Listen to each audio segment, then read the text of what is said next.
Hello, magandang araw mga lalabs. Ayan nga po pala at nagluto po ako ng sinigang na bangus sa santol. Dahil panahon na ng santol, ayan magsigang tayo ng bangus. Ayan ang taba ng ating bangus mga lalabs. At syempre yung sabaw, napakasarap nito lalo ngayon nag-uulan.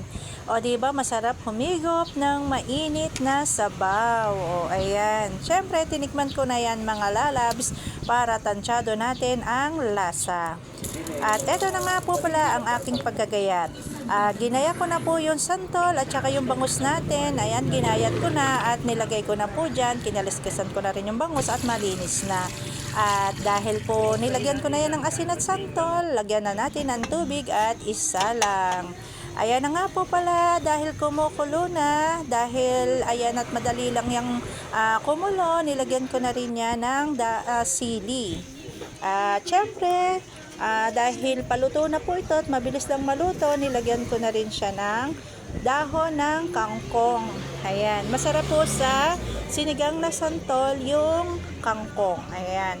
Masarap po ito, may kangkong at saka yung siling berde, pampaanghang natin dito sa ating sinigang na bangus. Ayan.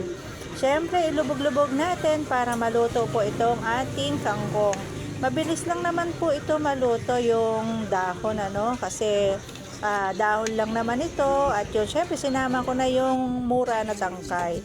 At siyempre, dahil po, ayan, medyo kumukulo na yan, nilagyan ko na rin yan ng bagong para pampalasa. Siyempre, nasa sa inyo din naman po yan kung gusto nyo pong lagyan ng bagong or asin lang. Ako po kasi gusto ko kasi yung may bagoong. At siyempre, ayan na nga po, kumukulo na. Ilubog natin yung iba dyan at nilagyan ko na rin yan ng konting seasoning. Ayan, dahil po nilagyan ko na yan ng seasoning at saka yung bagoong, ayan, nilubog ko yung mga kangkong dyan para mas mabilis maluto. Ayan po yung nilagay nating santol, malambot na rin.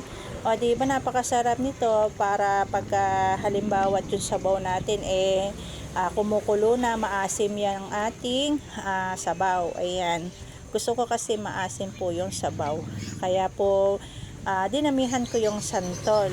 Ayoko naman po nung hindi maasim, gusto ko maasim para mas masarap yung ating sinigang na bangus. O diba, pak na po yan, napakasarap nito. O diba, ito po yung isang malaking bangus na inilagay ko po dito, kasi po masarap yung malaki, mas malaman, diba, mas masarap po siya pagka malaki.